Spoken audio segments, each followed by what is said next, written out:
Hey everyone, welcome back. If you're still awake, congratulations. You've officially survived another day of functioning as a semi-conscious adult in modern society.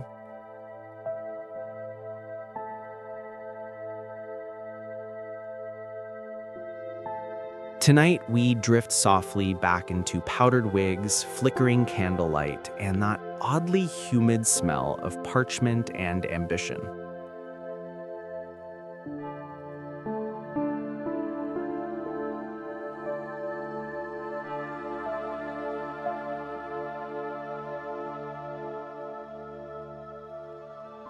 Get comfortable.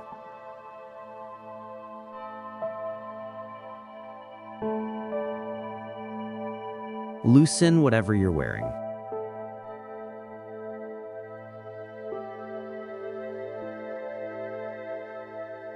Dim the lights, because tonight's sleepy little descent into history is about one man, an overweight, flirtatious printer who somehow managed to invent America in between naps, snacks, and experiments involving lightning.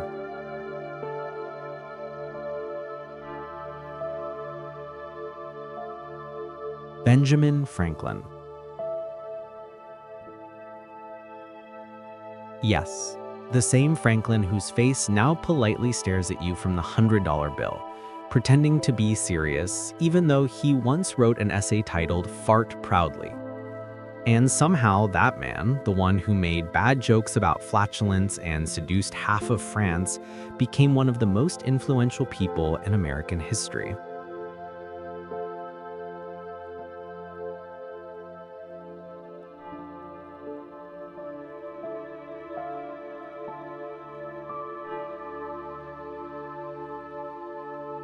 Let's start slowly.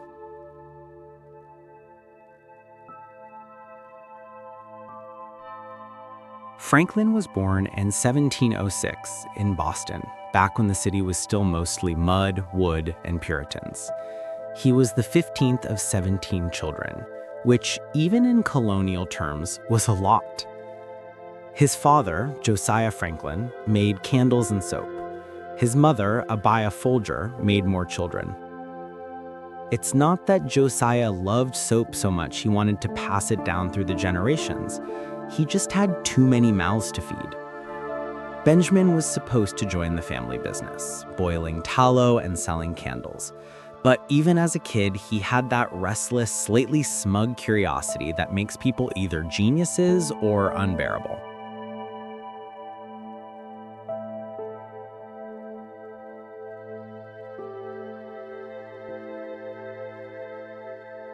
By 12, he was apprenticed to his older brother James, who ran a printing shop. That's where Franklin met the two great loves of his life, paper and complaining.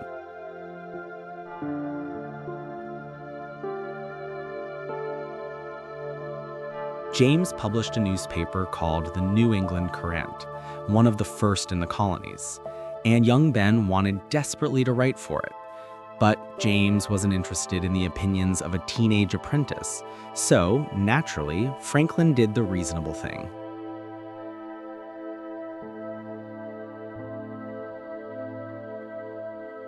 He invented an alter ego.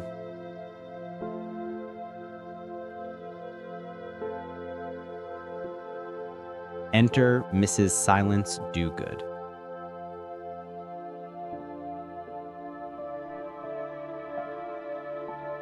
An imaginary widow with strong opinions on society, marriage, and the state of colonial morals. Franklin, at 16, wrote a series of letters under her name and slipped them under the print shop door at night.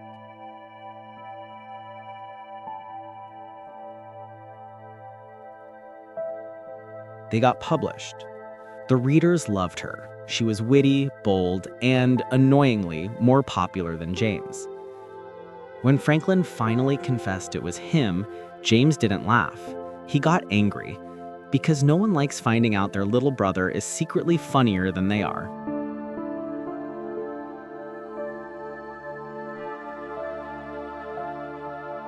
Eventually, Franklin ran away.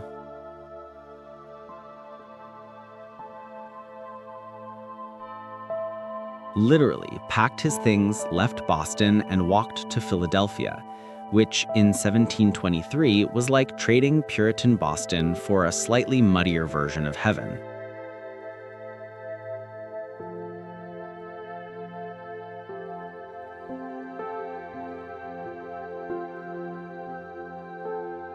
Philadelphia.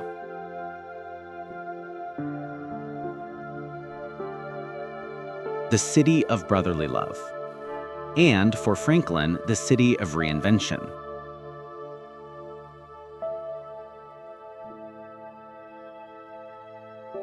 He arrived there at 17, broke, dirty, and holding a roll of bread under each arm, which was probably not the grand entrance he'd imagined. But in typical Franklin fashion, he turned his bad luck into charm. People liked him. He was clever, practical, and he knew how to talk just enough to sound important. Within a few years, he was back in printing, because of course he was. By 1729, he bought the Pennsylvania Gazette, which he turned into one of the most widely read papers in the colonies. His secret? Mix moral lessons with mild gossip, sprinkle in a few jokes, and make everyone think you're smarter than them.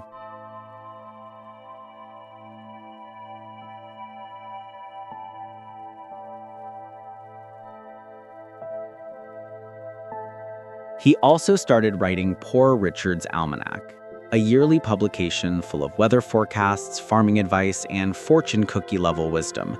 Stuff like, early to bed and early to rise makes a man healthy, wealthy, and wise. Which sounds great, unless you realize Franklin routinely stayed up late writing, flirting, and experimenting with electricity. So maybe not so early to bed.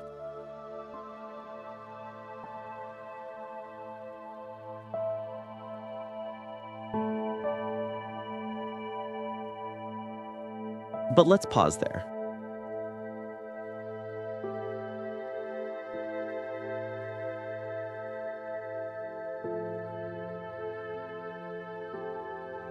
Because Benjamin Franklin wasn't just printing newspapers and spouting motivational quotes, he was building a new kind of life, a colonial influencer before social media existed.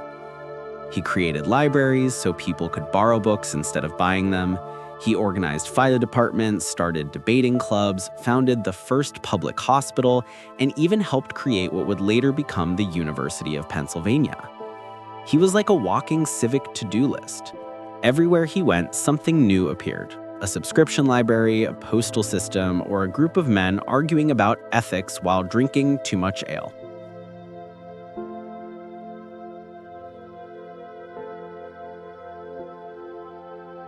He didn't just live in the Enlightenment. He was the Enlightenment, but with worse hair.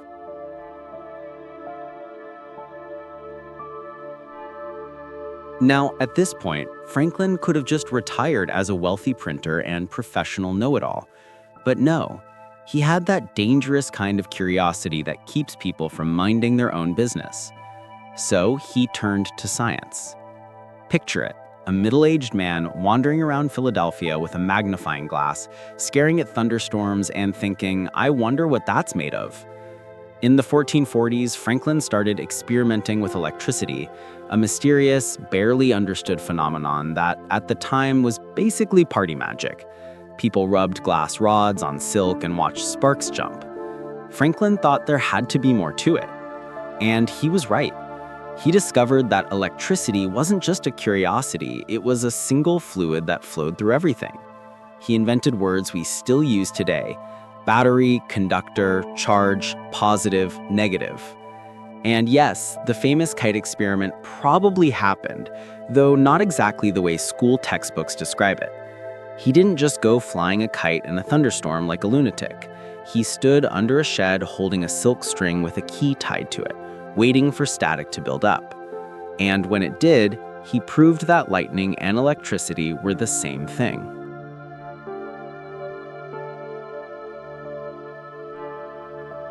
The world was amazed. Franklin was thrilled.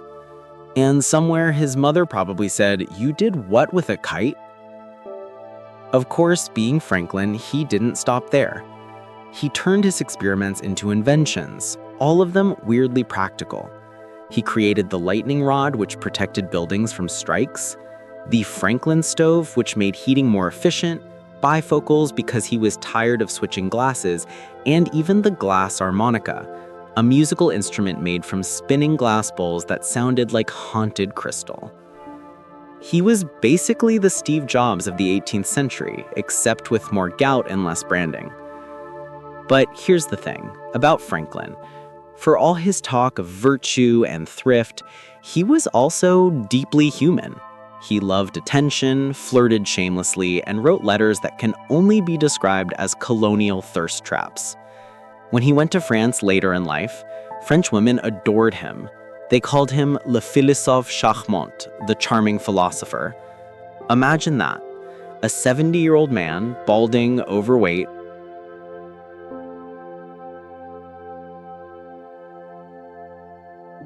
Imagine that.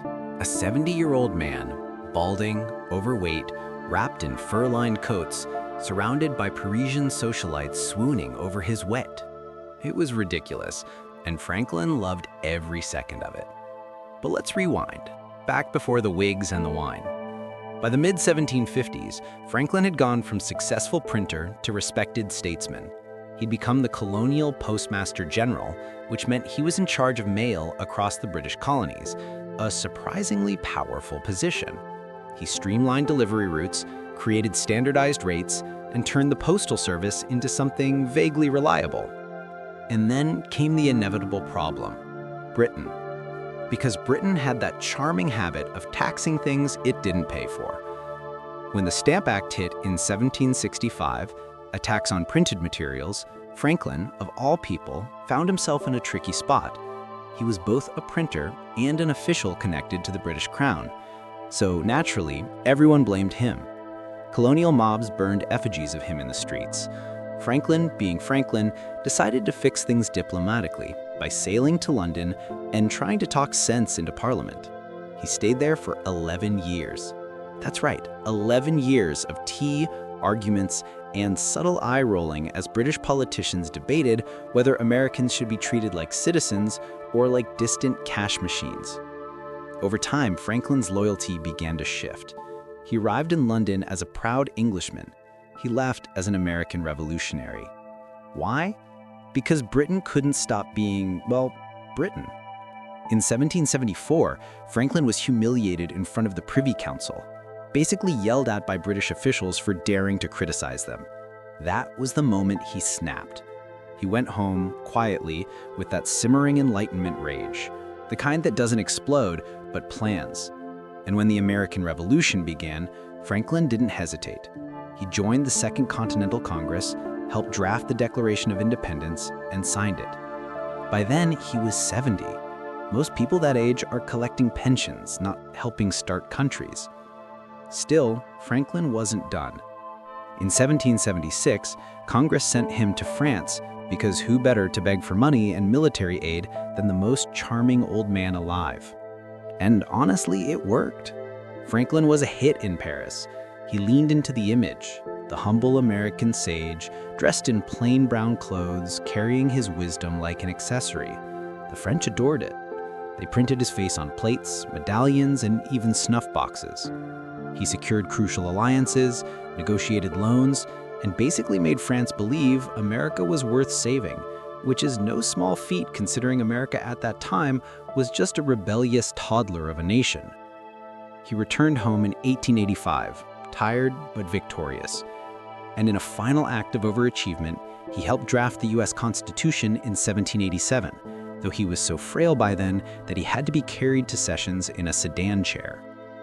When someone asked him what kind of government the delegates had created, Franklin famously said, "A republic, if you can keep it."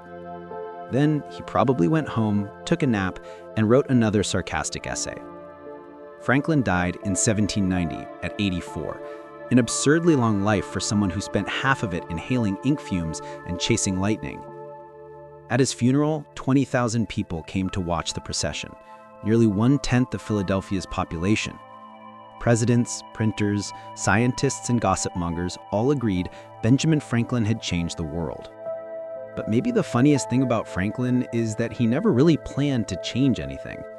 He just followed his curiosity, from printing to politics, from sparks to constitutions, and somehow ended up defining a nation. He wasn't a soldier, a king, or a prophet. He was just a man who thought, what if we did this a little better? And then he did. Let's drift here for a moment between the candlelight and the static, and remember, America didn't begin with grand speeches or destiny. It began with a curious printer holding a kite in a storm. A man who believed that even lightning could be reasoned with. Hey everyone, welcome back. If you're still awake, congratulations. You've officially survived another day of functioning as a semi-conscious adult in modern society.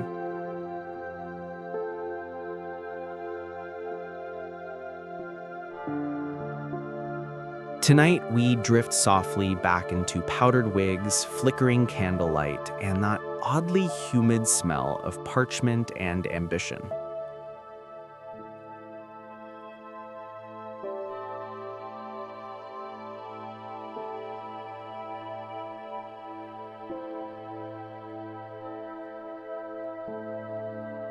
Get comfortable.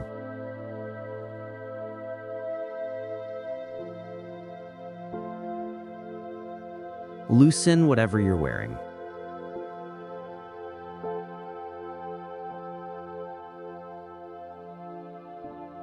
Dim the lights, because tonight's sleepy little descent into history is about one man, an overweight, flirtatious printer who somehow managed to invent America in between naps, snacks, and experiments involving lightning.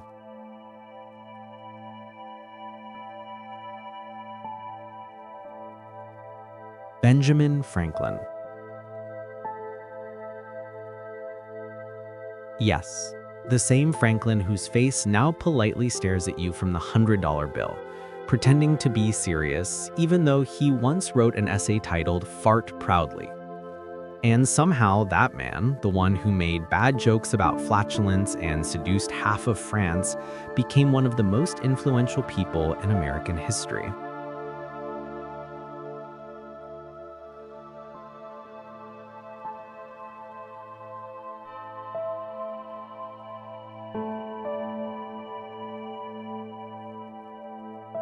Let's start slowly.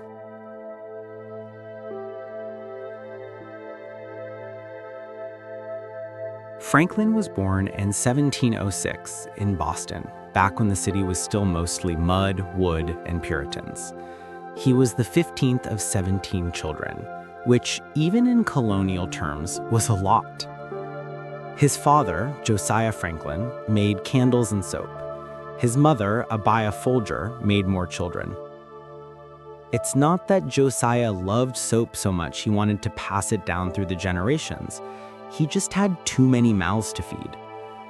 Benjamin was supposed to join the family business, boiling tallow and selling candles. But even as a kid, he had that restless, slightly smug curiosity that makes people either geniuses or unbearable.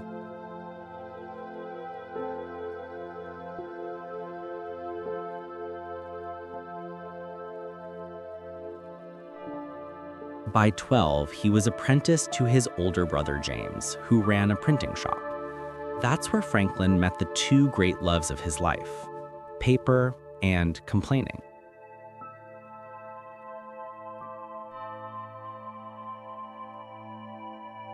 James published a newspaper called the New England Courant, one of the first in the colonies, and young Ben wanted desperately to write for it. But James wasn't interested in the opinions of a teenage apprentice, so, naturally, Franklin did the reasonable thing.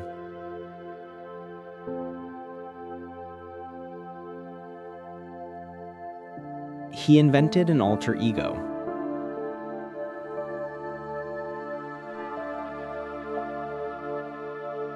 Enter Mrs. Silence Dogood.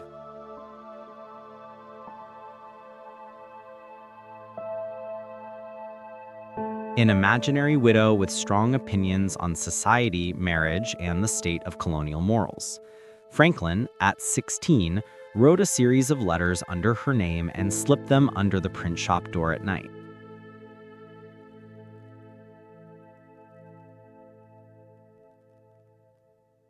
They got published. The readers loved her. She was witty, bold, and, annoyingly, more popular than James. When Franklin finally confessed it was him, James didn't laugh. He got angry, because no one likes finding out their little brother is secretly funnier than they are.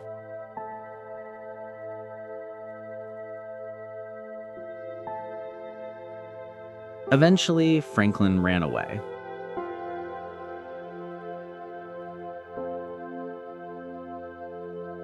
Literally packed his things, left Boston, and walked to Philadelphia, which in 1723 was like trading Puritan Boston for a slightly muddier version of heaven.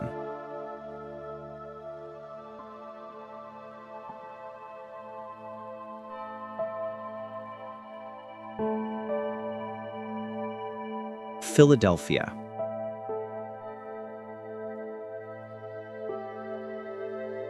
The city of brotherly love, and for Franklin, the city of reinvention.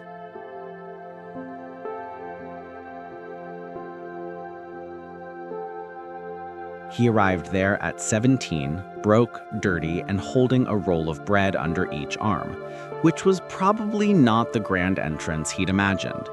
But in typical Franklin fashion, he turned his bad luck into charm. People liked him. He was clever, practical, and he knew how to talk just enough to sound important. Within a few years, he was back in printing, because of course he was.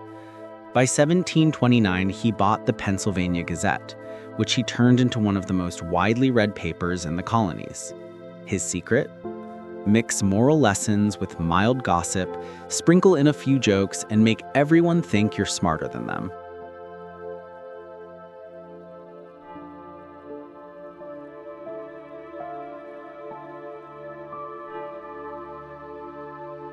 He also started writing Poor Richard's Almanac, a yearly publication full of weather forecasts, farming advice, and fortune cookie-level wisdom. Stuff like, early to bed and early to rise makes a man healthy, wealthy, and wise. Which sounds great, unless you realize Franklin routinely stayed up late writing, flirting, and experimenting with electricity. So maybe not so early to bed.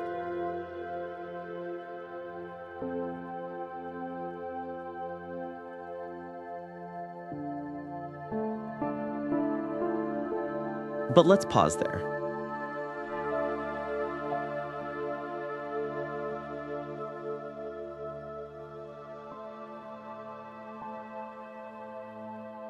Because Benjamin Franklin wasn't just printing newspapers and spouting motivational quotes, he was building a new kind of life, a colonial influencer before social media existed.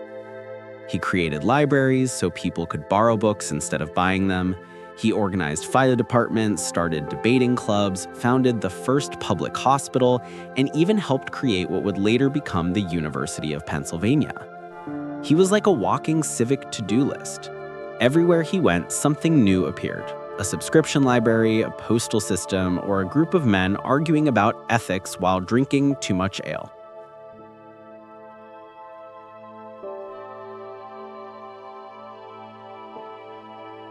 He didn't just live in the Enlightenment. He was the Enlightenment, but with worse hair.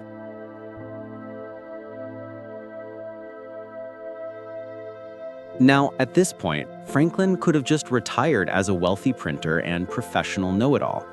But no, he had that dangerous kind of curiosity that keeps people from minding their own business.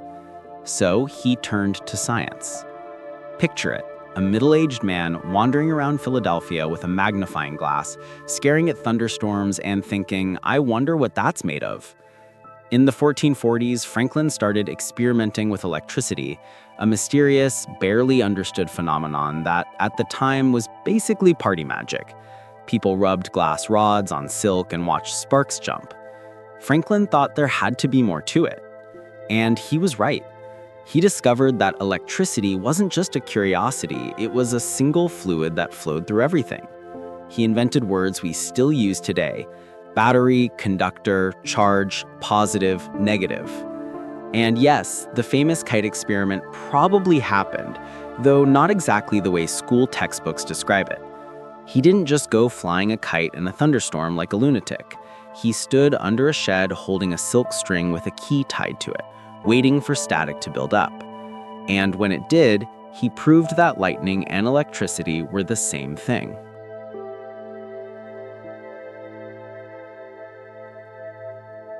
The world was amazed. Franklin was thrilled.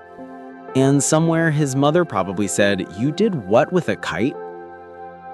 Of course, being Franklin, he didn't stop there. He turned his experiments into inventions, all of them weirdly practical. He created the lightning rod, which protected buildings from strikes, the Franklin stove, which made heating more efficient, bifocals because he was tired of switching glasses, and even the glass harmonica, a musical instrument made from spinning glass bowls that sounded like haunted crystal. He was basically the Steve Jobs of the 18th century, except with more gout and less branding. But here's the thing about Franklin. For all his talk of virtue and thrift, he was also deeply human. He loved attention, flirted shamelessly, and wrote letters that can only be described as colonial thirst traps. When he went to France later in life, French women adored him. They called him le philosophe charmant, the charming philosopher. Imagine that. A 70-year-old man, balding, overweight. Imagine that. A 70-year-old man, balding, overweight, wrapped in fur-lined coats, surrounded by Parisian socialites swooning over his wit. It was ridiculous, and Franklin loved every second of it. But let's rewind, back before the wigs and the wine. By the mid-1750s, Franklin had gone from successful printer to respected statesman. He'd become the colonial postmaster general, which meant he was in charge of mail across the British colonies, a surprisingly powerful position. He streamlined delivery routes, created standardized rates, and turned the postal service into something vaguely reliable. And then came the inevitable problem: Britain. Because Britain had that charming habit of taxing things it didn't pay for. When the Stamp Act hit in 1765, a tax on printed materials, Franklin, of all people, found himself in a tricky spot. He was both a printer and an official connected to the British Crown. So naturally, everyone blamed him. Colonial mobs burned effigies of him in the streets. Franklin, being Franklin, decided to fix things diplomatically by sailing to London and trying to talk sense into Parliament. He stayed there for 11 years. That's right, 11 years of tea, arguments, and subtle eye-rolling as British politicians debated whether Americans should be treated like citizens or like distant cash machines. Over time, Franklin's loyalty began to shift. He arrived in London as a proud Englishman. He left as an American revolutionary. Why? Because Britain couldn't stop being, well, Britain. In 1774, Franklin was humiliated in front of the Privy Council, basically yelled at by British officials for daring to criticize them.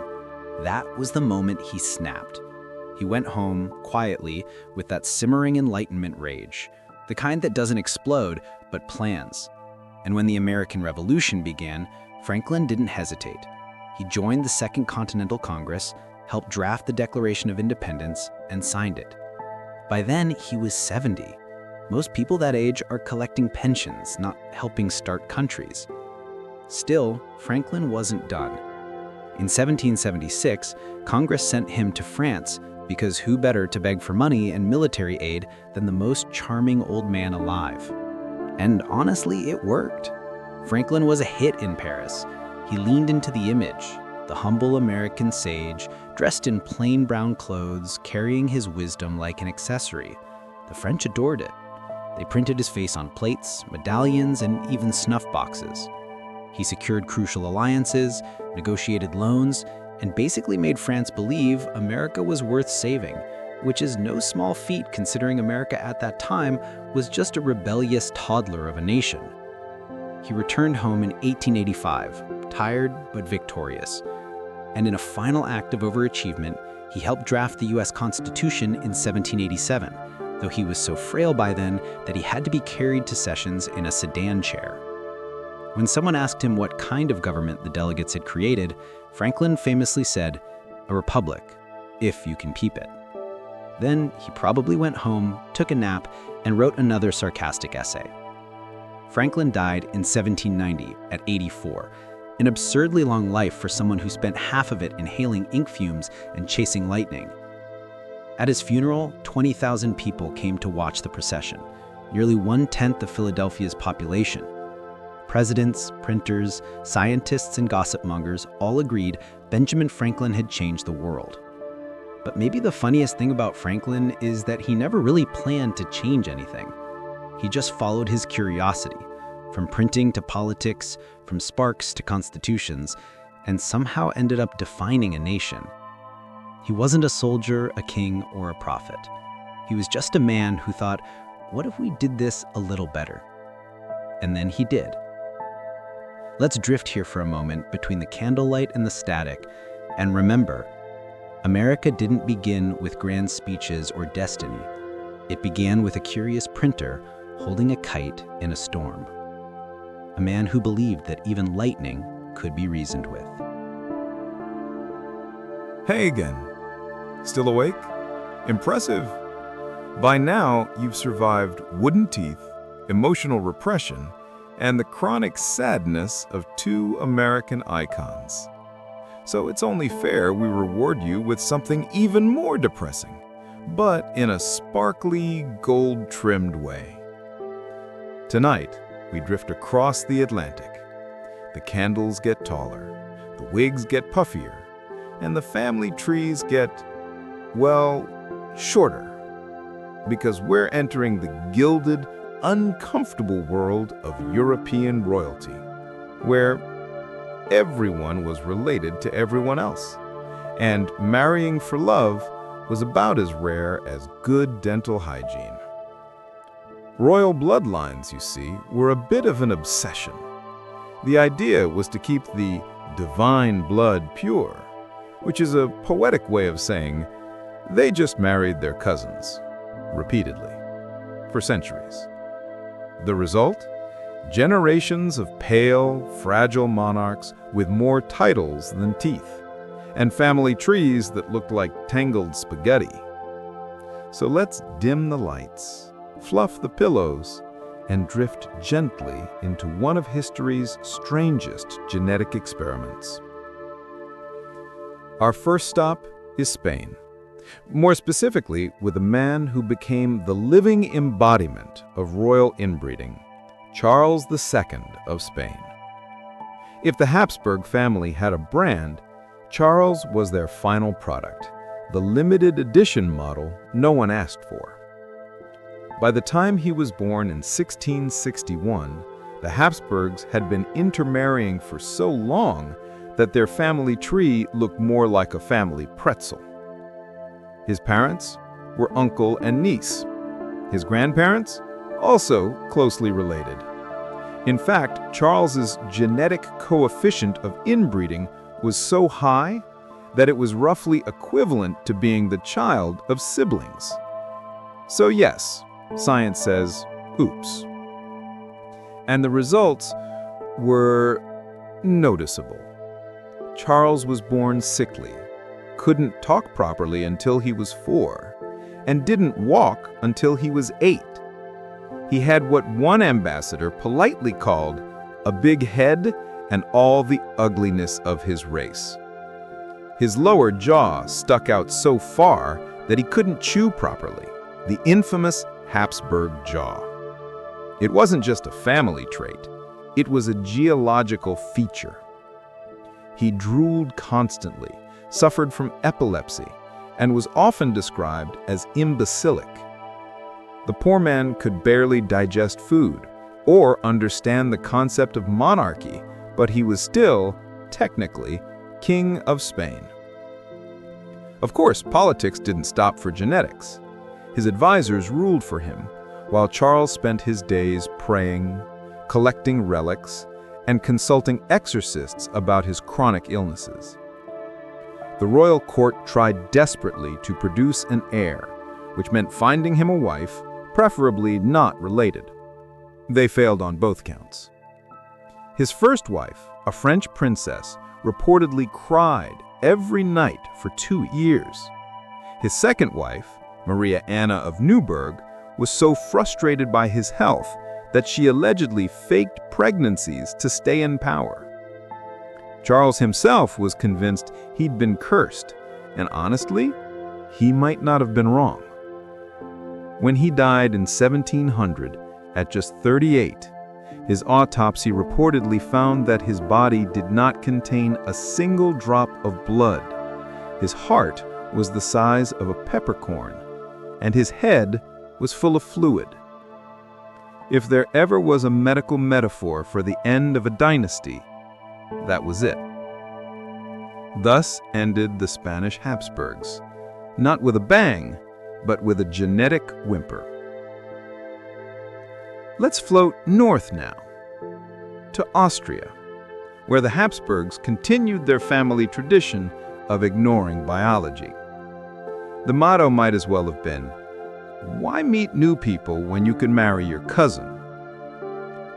Fast forward a century or so, and we meet Emperor Franz Joseph and his famously beautiful but deeply miserable wife, Empress Elizabeth, or Sissy. Franz Joseph was the poster child for duty. Sissy was the poster child for rebellion. They were cousins, naturally, and their marriage was arranged when she was just 15. He fell in love instantly. She, however, spent most of her marriage wishing she were somewhere else. Sissy was obsessed with beauty, fitness, and freedom.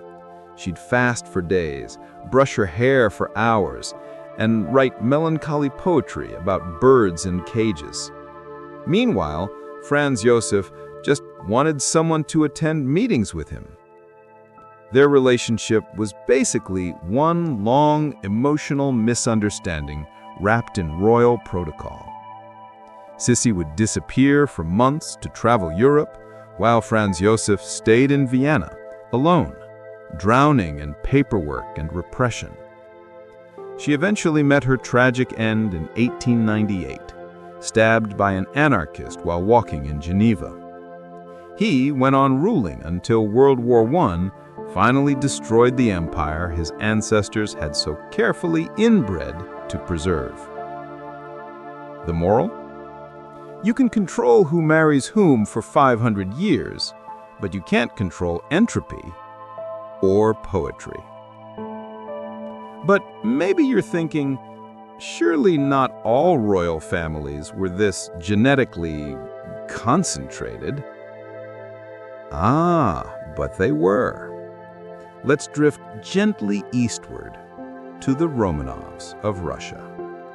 If you've ever wondered what happens when political power meets fragile bloodlines, here's your bedtime cautionary tale.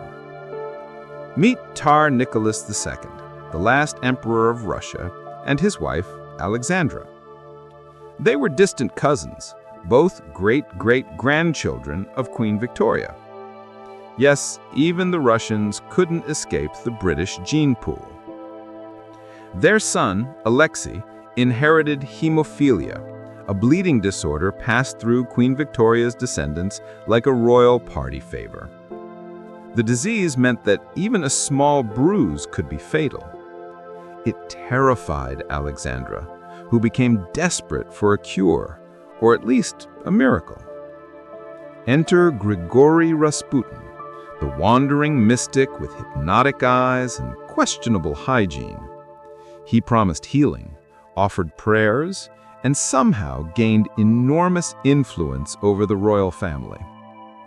So, thanks to one genetic mutation and a mother's desperation, the fate of the Russian Empire ended up in the hands of a man who refused to wash.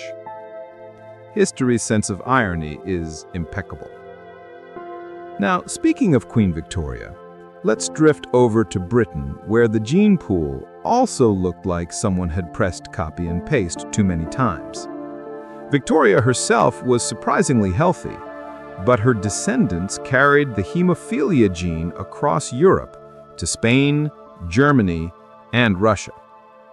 She was nicknamed the Grandmother of Europe, which sounds sweet until you realize she was also its genetic time bomb. Her 9 children married into nearly every royal house on the continent, ensuring that family gatherings were essentially high-stakes classroom reunions. Everyone was royal, everyone was related, and everyone was slightly unwell. By World War I, her grandsons were literally ruling opposite sides of the same war. George V in Britain, Kaiser Wilhelm II in Germany, and Tsar Nicholas II in Russia. All cousins, all sharing the same grandmother, all convinced they were the sane one. Spoiler, none of them were. If there's a theme here, and there always is, it's that power isolates. Royalty became trapped inside their own bloodlines, convinced that purity meant stability.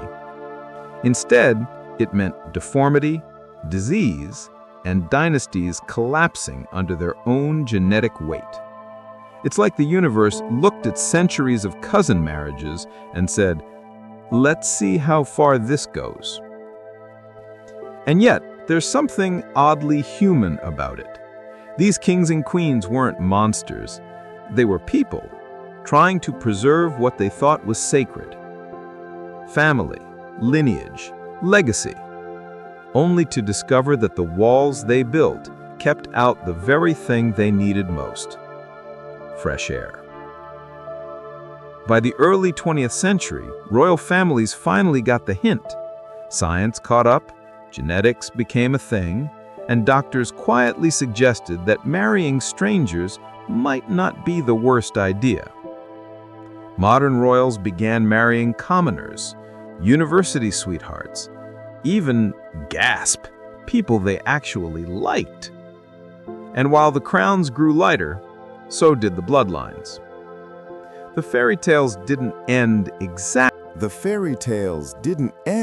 exactly. They just got a little less symmetrical, a little less polished, and mercifully, a lot more genetically diverse. So tonight, as we drift away from velvet thrones and gilded bedrooms, we can take comfort in one thought.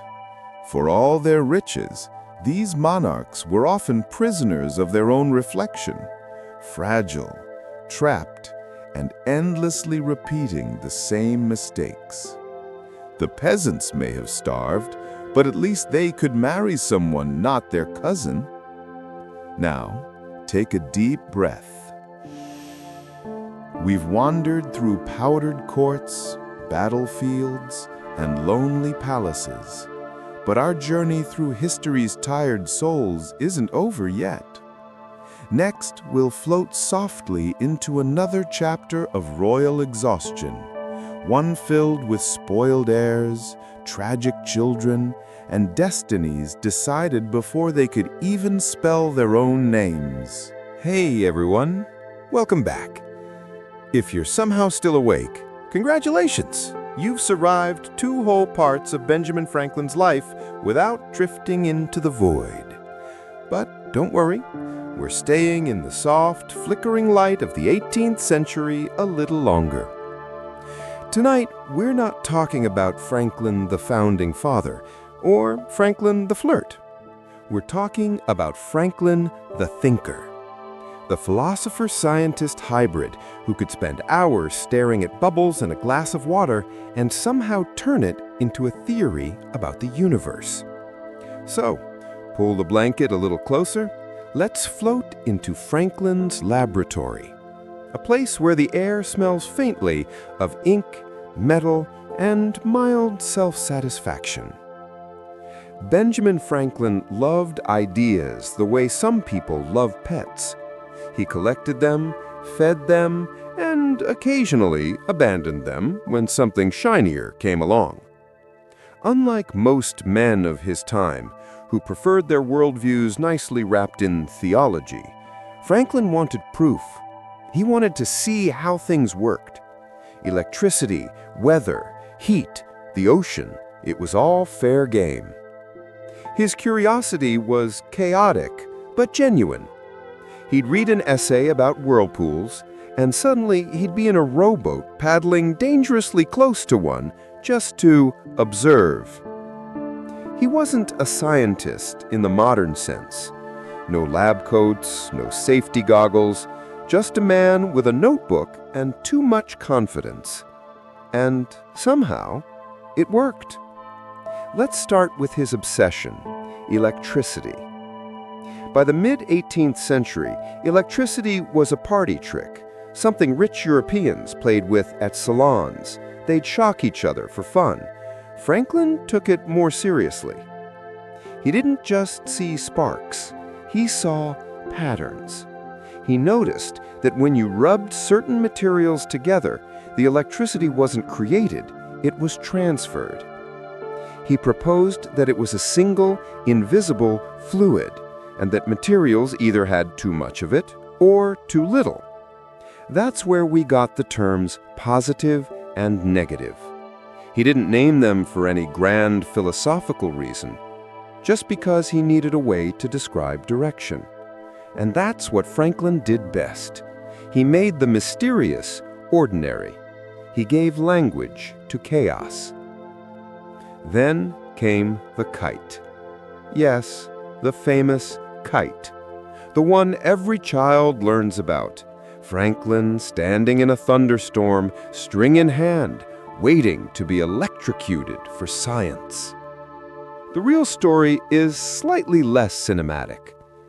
He didn't fly the kite into the storm.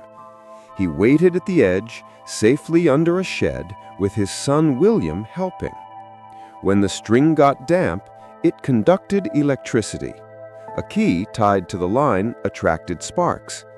No thunderbolt, no shouting eureka, just a few silent sparks and the quiet satisfaction of being right. That simple experiment proved that lightning was a form of electricity, one of the biggest scientific breakthroughs of the century. And because Franklin was Franklin, he immediately started figuring out how to make it useful. Enter the lightning rod. The lightning rod was beautifully simple, a metal rod attached to a building that directed lightning safely into the ground. It saved lives, barns, and churches across the colonies. But naturally, not everyone liked it. Some preachers insisted that lightning was divine punishment and that using rods was interfering with God's will. Franklin, of course, found this hilarious. He dryly noted that perhaps God preferred not to burn his own churches. It was the perfect Franklin response, logical, polite, and slightly smug. But electricity was only one of his many fascinations. He also studied the ocean, particularly why ships drifted off course between Europe and America. During his time as deputy postmaster, he noticed that mail ships traveling west took longer than those going east. After some conversations with sailors, he realized there was a powerful current, what we now call the Gulf Stream. He charted it, measured its temperature, and produced the first accurate map of its path.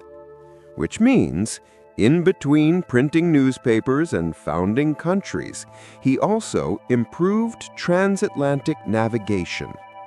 Because of course he did. Then there was his interest in heat and energy. He built the Franklin stove, designed to burn less wood and produce more warmth. It worked beautifully, but wasn't commercially successful. Why? Because he refused to patent it. He believed inventions should be shared freely, writing, "As we enjoy great advantages from the inventions of others, we should be glad of an opportunity to serve others by any invention of ours." Basically, he was open sourcing before open source was cool.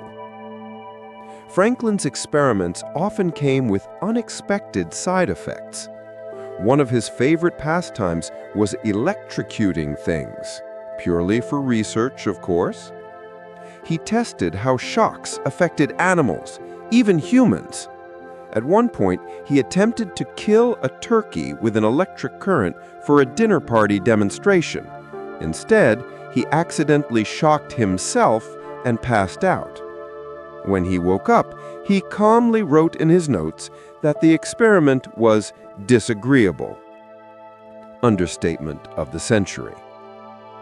Beyond the lab, Franklin's curiosity extended to human behavior.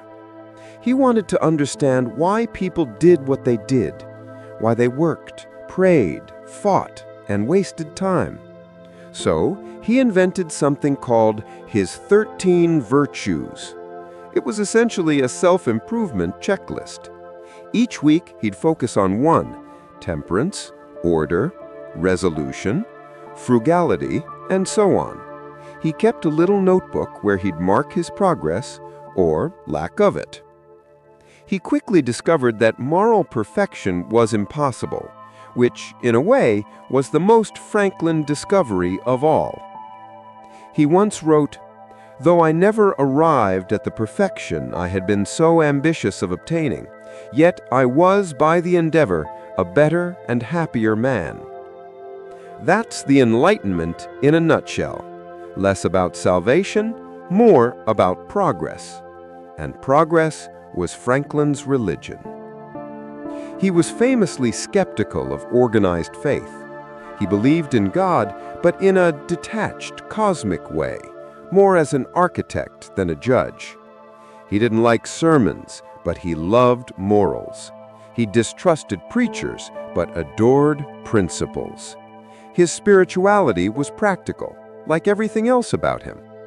He once said, "The way to see by faith is to shut the eye of reason," then immediately followed it with, "That's something I don't recommend." But Franklin's ego was as large as his intellect.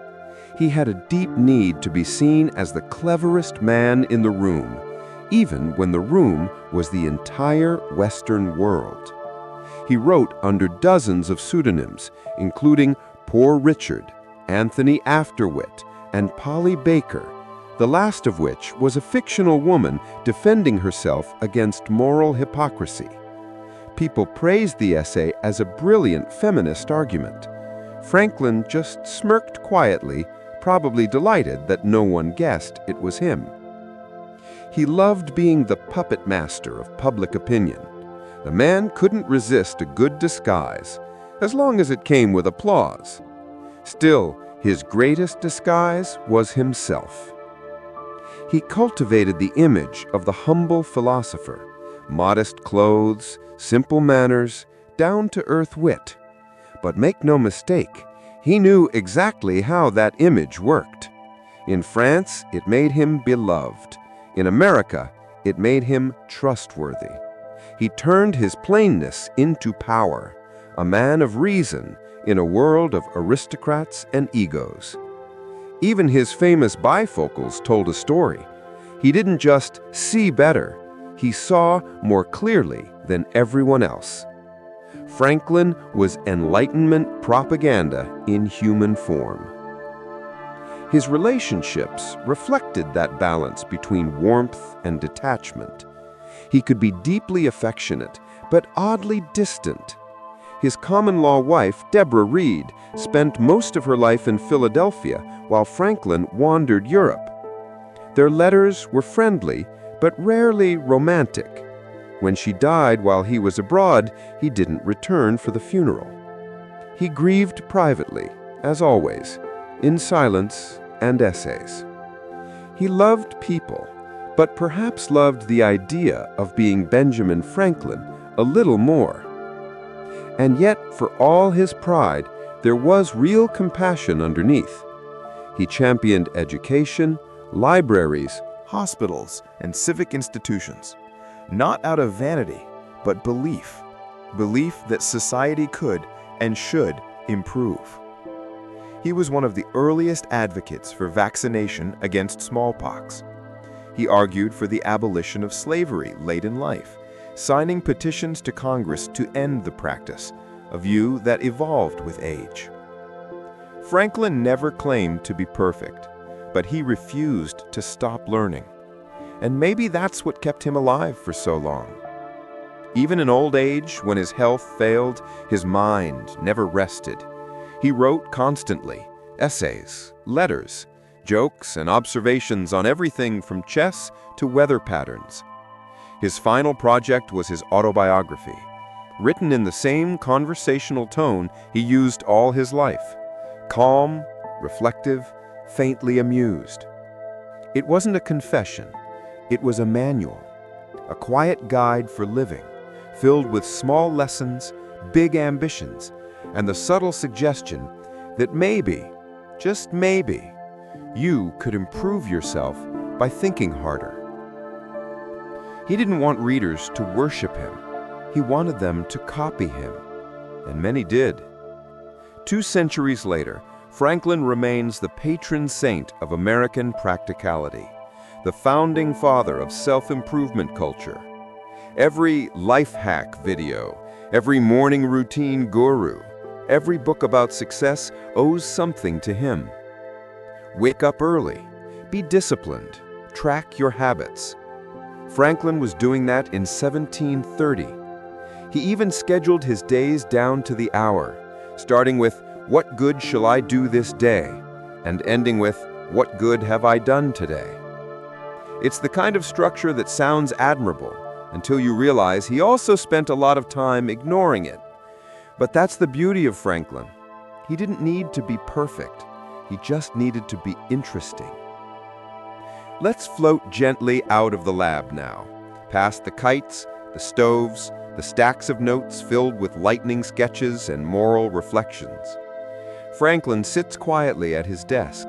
The candle burns low. His spectacles glint in the light. Outside, a storm murmurs, soft thunder rolling across the night. He dips his pen, writes a few more words, then pauses. Curiosity, he whispers, as if reminding himself why he's still awake. And maybe that's the secret. Not genius, not ambition, just endless curiosity. That's how Benjamin Franklin changed the world. Not through force or faith, but by asking one more question, and then another. Hey everyone, still awake? If you are, congratulations! You've made it through Franklin's younger, slightly chaotic years. The runaway apprentice, the scandalous printer, and the man who somehow convinced Paris that he was both a scientist and a sex symbol. Tonight, or whatever time you're listening, we drift deeper into the candlelight of the 18th century, into Benjamin Franklin's electric glow, both literal and metaphorical. Now, when people think of Franklin, they usually imagine him flying a kite with a key in the middle of a thunderstorm, which honestly sounds like a deleted scene from a bad superhero origin movie. But, as usual, the real story is less dramatic and more Franklin, meaning curious, practical, and just a little bit weird. Franklin didn't actually run around holding a kite in a lightning storm. He was smarter than that, or at least slightly less suicidal.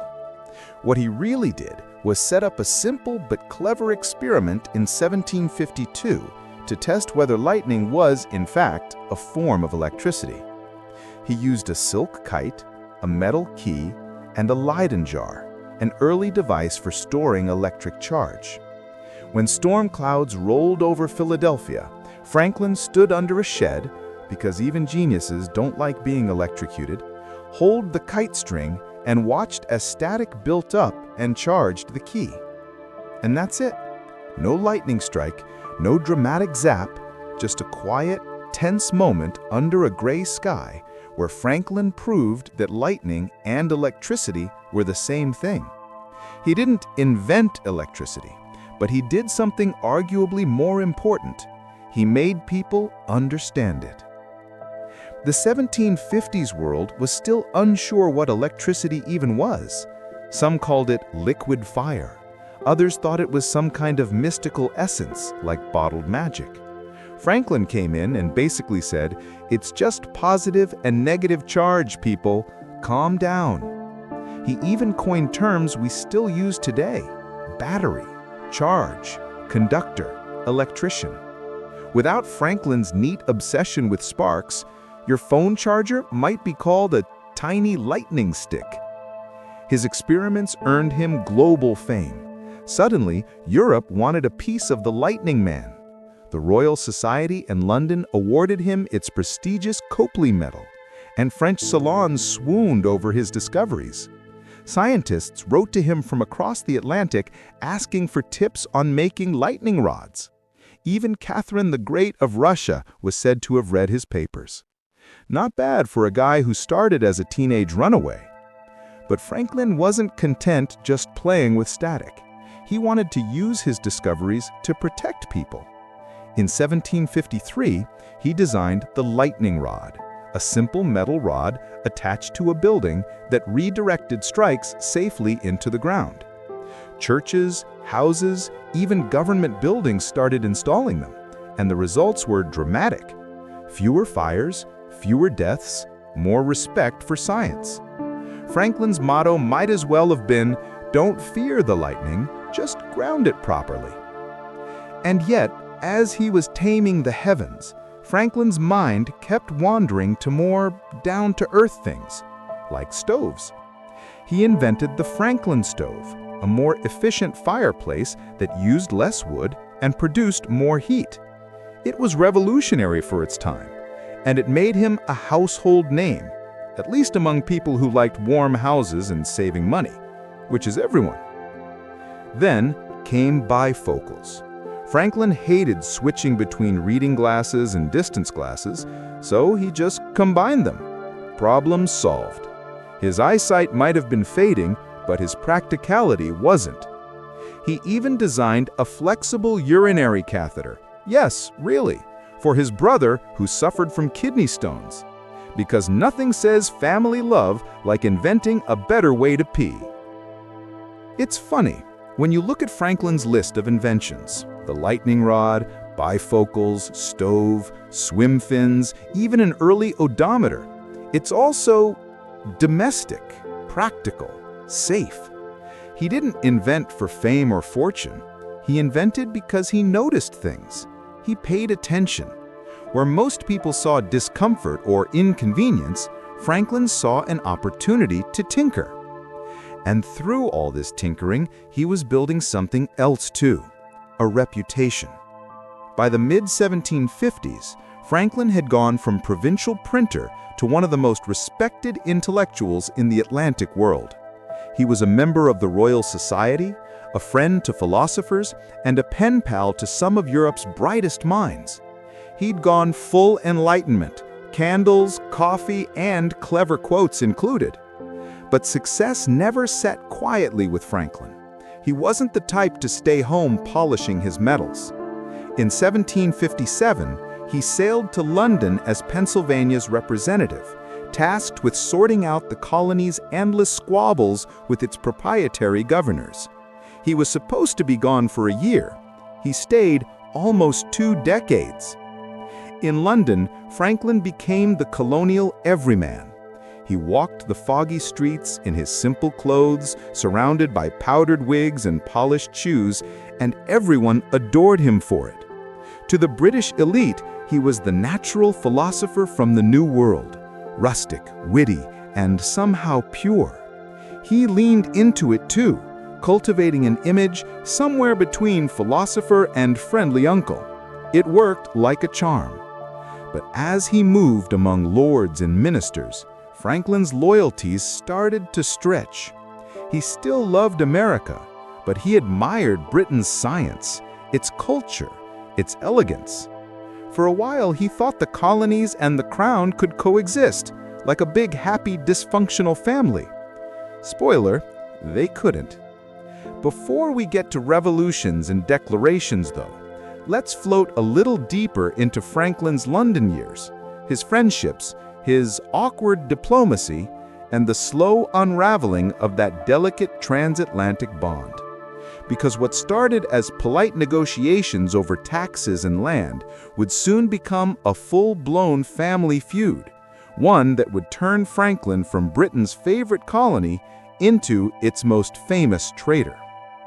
Let's ease into that in the next part, where the tea starts to boil, and Franklin finally realizes that maybe, just maybe, the empire he admired doesn't love him back. Hey again. Still here? Perfect. Let's pour another cup of metaphorical tea, though fair warning, this time it's going to get politically messy. When we last left Franklin, he was in London, charming scientists, dazzling philosophers, and convincing half the British elite that America was basically a wholesome farm run by witty geniuses. He was also there on serious business, representing Pennsylvania's colonial interests before Parliament. The colony's assembly had endless arguments with its wealthy proprietors, the Penn family, who treated Pennsylvania like their private estate. Franklin was sent to fix it, because if anyone could talk sense into stubborn aristocrats, it was Ben. Calm, witty, and impossible to offend. At least that's what people thought. Franklin arrived in 1757 and settled into a comfortable townhouse in Craven Street, not far from the Thames. His landlady, Mrs. Margaret Stevenson, became one of his closest friends, and her daughter, Polly, well, let's just say Franklin had a soft spot for her. Not romantic exactly, but let's be honest, he adored female company. And women seemed to find him oddly magnetic, which is saying something considering he was a balding, 50-year-old man who wore spectacles and had a fondness for wool socks. Anyway, Franklin spent his London years doing what he did best, networking. He joined clubs, attended dinner parties, and floated effortlessly through circles of scientists, writers, and politicians. He met David Hume, Adam Smith, and even Lord Chatham. He was everywhere, the colonial celebrity of his day. But behind that easy charm, Franklin was working a complex political puzzle. He believed in the British Empire, sincerely. He thought spirity. In letters, he described himself as a loyal subject of His Majesty, and he meant it. Unfortunately, the British government had other ideas. To them, the colonies were less partners and more cash cows with muskets. And when the 7 Years' War ended in 1763, Britain was broke, spectacularly so. Someone had to pay for it. Guess who they picked? Yep, the colonies. First came the Stamp Act of 1765, a simple tax on paper goods that somehow set an entire continent on fire. Franklin was in London when it passed and was horrified by how little Parliament understood colonial life. He wrote, "They do not know that Americans do not live by stamps and seals." Still, he tried to play mediator. He even testified before Parliament in 1766, calmly, eloquently explaining why the act had infuriated the colonists. His performance was legendary. Newspapers reprinted it for years. The Stamp Act was repealed. Franklin was a hero for about 5 minutes. Then, Parliament passed new taxes, the Townshend Acts, on everything from glass to tea. Franklin tried again to smooth things over. He wrote essays, letters, and private notes begging British ministers to use common sense. They didn't. Each attempt made him look more like a man caught between two angry parents. Back home, colonists started burning effigies of tax collectors. In London, Franklin was accused of secretly plotting rebellion. He couldn't win. Then came the Hutchinson affair. In 1773, Franklin quietly obtained a packet of private letters written by Massachusetts Governor Hutchinson. In them, Hutchinson suggested that the colonies needed fewer liberties and maybe a stronger royal hand. Franklin, in his infinite belief in reason, thought publishing these letters in America would calm things down, that once people saw the problem, they'd fix it rationally. Big mistake. The letters exploded like political fireworks. Bostonians were outraged. The press went wild. Hutchinson was disgraced. And Franklin was suddenly public enemy number one in London. In January 1774, he was summoned before the Privy Council in what can only be described as a 90-minute public humiliation. The Solicitor General, Alexander Weatherburn, unleashed a verbal assault so vicious it would have gone viral if Twitter had existed.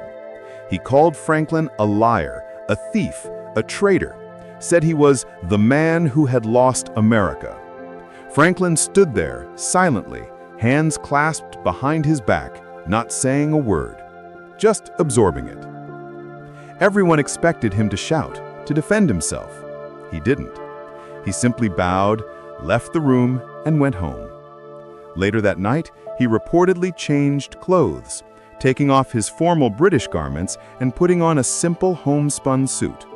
Symbolic or not, it marked the end of something. That was the day Benjamin Franklin stopped being British. From that point on, he quietly began preparing for independence. He stopped writing conciliatory essays. He started corresponding with revolutionaries. When the first shots rang out at Lexington and Concord in 1775, Franklin was already planning his return to America. He was 75 years old. Most men his age were thinking about retirement. Franklin was about to help invent a new nation. When he stepped off the ship in Philadelphia that May, crowds gathered to see him. They cheered, they waved. He looked older, grayer, but calm, as if he had finally decided which side of history to stand on. The next year, he joins the Second Continental Congress and was appointed to the Committee of Five to draft the Declaration of Independence. He didn't write most of it, that was Jefferson's job, but his fingerprints are everywhere. When Jefferson fretted over minor edits, Franklin told him gently, "The only way to ensure your work is never criticized is to say nothing, do nothing, and be nothing." Classic Franklin. Wise, dry, and slightly smug. When the Declaration was signed on July 4, 1776, Franklin reportedly said, "We must all hang together, or assuredly we shall all hang separately." It was one of those lines that sounded like a joke until the hangings became a real possibility. But Franklin wasn't finished. America had declared independence. Now it had to survive it. The colonies were broke, outnumbered, and badly armed. They needed allies, and there was only one place to find them: France. And so once again, the aging Franklin boarded a ship, this time not as a British envoy, but as a revolutionary ambassador. He was 70 years old, sailing across a stormy ocean to ask a rival empire for help. What happened next? Well, it involves powdered wigs, royal flattery, secret diplomacy, and an old man who somehow charmed a whole country into funding a rebellion.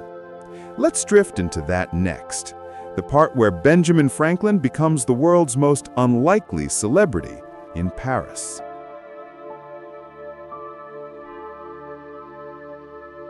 Hey there, sleepy historians. Welcome back. You've made it through Franklin's British heartbreak, the taxes, the shouting, and that unforgettable public humiliation that turned a loyal diplomat into a revolutionary. Now let's dim the lanterns and glide into a softer light, one filled with chandeliers, perfume, and powdered wigs. Tonight, we're in Paris. The year is 1776. America has just declared independence, and Benjamin Franklin, 70 years old, tired, gray, but still oddly magnetic, has arrived on French shores to convince the world's most powerful monarchy to back a bunch of rebellious farmers across the ocean. And somehow, it worked. But not right away. When Franklin stepped off the ship in December 1776, he was already a legend. The French adored him before he ever arrived. His scientific fame had spread decades earlier. His experiments with electricity had made him a kind of Enlightenment rock star. To the French, he wasn't just a man, he was reason personified. Voltaire loved him, Rousseau admired him, and Parisian society, always hungry for something exotic, decided that Franklin, the sage of Philadelphia, was exactly their new obsession. He leaned into it, of course. Franklin arrived wearing plain clothes and a fur cap, part practical, part branding. The Parisians swooned. Here was a man who refused wigs and gold embroidery. He looked natural, authentic, exactly what every aristocrat wanted to pretend to be. Within weeks, miniature portraits of Franklin in his fur cap were everywhere, on snuff boxes, medallions, fans, even chamber pots. French ladies wore his image as jewelry. Shopkeepers sold Franklin wigs, which, ironically, imitated his baldness. It was celebrity culture, 18th century style. But behind the social whirl and candlelit dinners, Franklin had work to do. Serious, delicate work. His mission? Secure money, weapons, and official recognition for the United States. He had two fellow commissioners, Silas Deane and Arthur Lee. But let's just say diplomacy wasn't their strong suit. They bickered constantly. Franklin, ever the peacemaker, quietly managed them both, smiling through the chaos with a cup of French wine in hand. He started by playing the long game. France, remember, had no particular love for Britain. Losing the 7 Years' War still stung, but supporting open rebellion was risky. Franklin needed to convince King Louis XVI's ministers that America could actually win. So he used charm as strategy. He became a fixture in Parisian salons, where intellectuals and aristocrats debated philosophy between sips of chocolate. He spoke softly, listened carefully, and sprinkled in just enough wit to leave people enchanted. He speaks little French, one lady wrote, but when he does, it is to the point and always wise. When official meetings stalled, Franklin used social gravity, drawing support not through threats or demands, but through personal magnetism. He hosted modest dinners, wrote clever essays in French newspapers, and cultivated friendships with powerful allies. One of his greatest supporters was the Marquis de Lafayette, the young nobleman who would soon sail to America to fight alongside Washington. He didn't recruit him, he inspired him. And then, in 1777, news arrived that changed everything. General Burgoyne's British army had surrendered at Saratoga. For the first time, it looked like the Americans could win.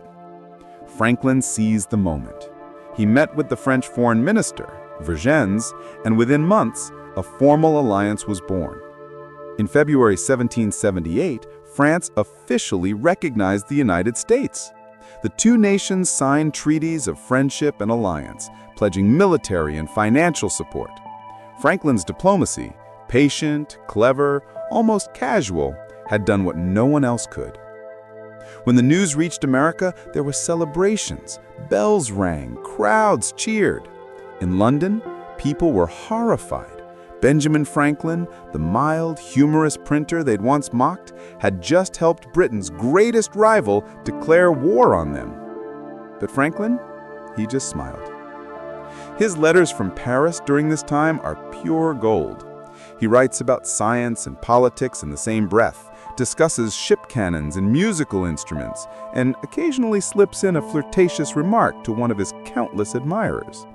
Yes, even in his 70s, Franklin was, let's call it, socially active. His correspondence with women like Madame Brilliant and Madame Helvetius is half philosophy, half gentle flirting, all Franklin. He once wrote to Madame Helvetius that he dreamed they were married in heaven, only to be scolded by a celestial Saint Peter for not having proposed sooner. Franklin's charm was subtle, teasing, always under a layer of wit.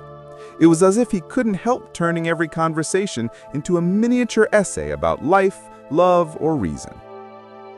Meanwhile, his diplomatic duties continued. He managed the flow of supplies to Washington's army, negotiated loans, and soothed the tempers of French officials. His workload was immense, but he never seemed rushed. Visitors described his home at Passy as calm, full of books, instruments, and quiet laughter. He conducted electrical experiments there too, because of course he did, and occasionally electrocuted small objects for fun. He even helped design America's first official coin, suggesting the motto, "Rebellion to tyrants is obedience to God." Subtle, right?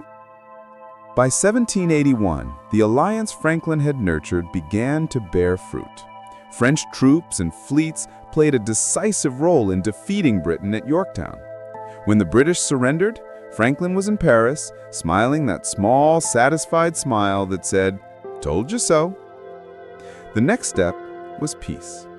In 1783, Franklin, along with John Adams and John Jay, negotiated the Treaty of Paris, the agreement that officially ended the Revolutionary War. The terms were astonishingly generous to the new United States. Franklin's reputation as a negotiator, polite, unhurried, and impossible to intimidate, paid off once again. When the treaty was signed, Franklin reportedly said, "There never was a good war or a bad peace." A simple line, but very Franklin, balanced, calm, quietly profound. He was 73 years old. His health was failing, his legs swelled, his lungs ached, but his mind remained sharp. The French begged him to stay. Louis XVI offered him royal honors. Franklin thanked them all, packed his fur cap, and went home. After 9 years in Paris, 9 years of diplomacy, invention, charm, and flirtation, the old man sailed back to America. He left France as one of the most admired figures in the world. Voltaire had once called him the man who snatched lightning from the heavens and the scepter from the tyrants. Pretty dramatic for a man who mostly preferred quiet rooms and strong tea. But the story's not over yet. Back home, Franklin had one more act left. Older, weaker, but still ready to shape the young republic he'd helped create. Let's drift there next, to Philadelphia, the Constitutional Convention, and the final reflections of a man who never stopped believing that reason could improve the world. Welcome back, Midnight Scholars. You followed Benjamin Franklin across oceans, salons, and revolutions, from London humiliation to Parisian adoration. Now the candles are burning low, the thunder has quieted, and we're gliding into his last chapter, the slow, thoughtful twilight of a man who had seen the world change and realized he'd helped change it. It's 1785. Franklin is 79 years old, and after nearly a decade in France, he's finally coming home. His body's frail. Gout torments his legs, kidney stones make travel unbearable, and every stair feels like a mountain. But his spirit, the same restless curiosity that once sent a kite into the sky, is still alive and flickering. When he stepped back onto American soil, crowds gathered again. People wept. They cheered. For them, Franklin wasn't just a founding father, he was the founding father. The wise old man who had brought France into the war, who'd helped win independence without firing a musket. He moved back into his home on Market Street in Philadelphia. Simple, comfortable, full of books and unfinished ideas. For a brief moment, Franklin thought he might finally rest. But history wasn't quite done with him yet. The new United States was free, but far from united.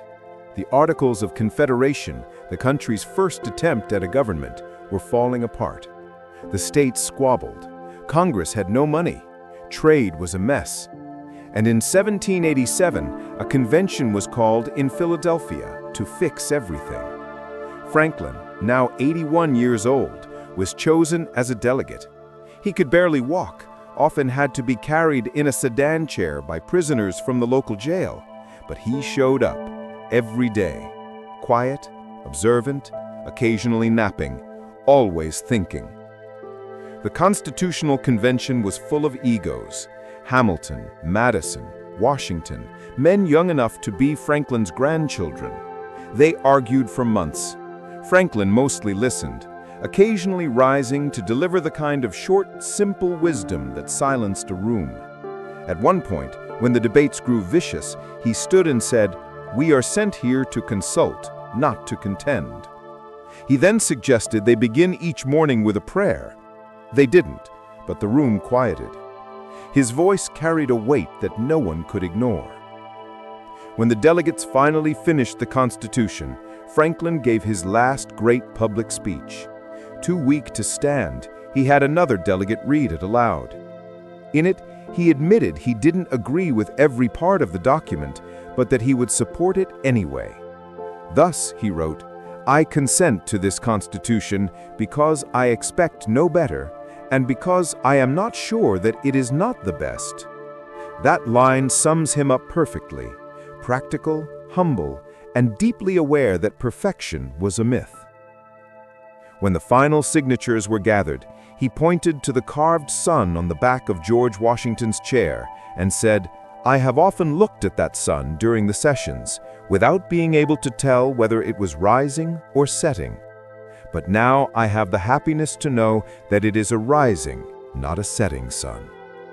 And just like that, the United States was born, not in fireworks or fanfare, but in the quiet satisfaction of an old man who had lived long enough to see an idea take form. After the convention, Franklin retired, mostly. He spent his final years writing, tinkering, and entertaining a constant stream of visitors who wanted to meet the living legend. European diplomats, curious travelers, and star-struck Americans all made the pilgrimage to his home.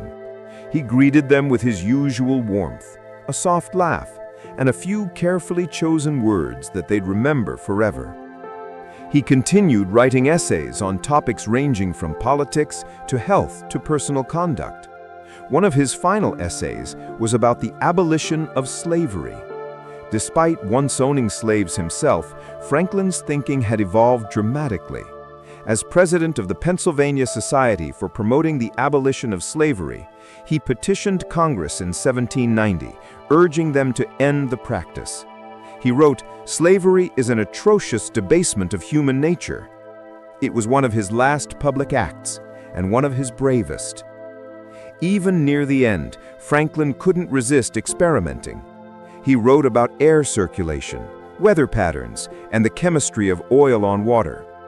He was fascinated by how small things worked, and how small ideas could ripple outward to change the world. His humor, too, never left him. When a friend asked him if he feared death, Franklin replied, "I look upon death to be as necessary to our Constitution as sleep. We shall rise refreshed in the morning." On April 17, 1790, Franklin died peacefully in his home.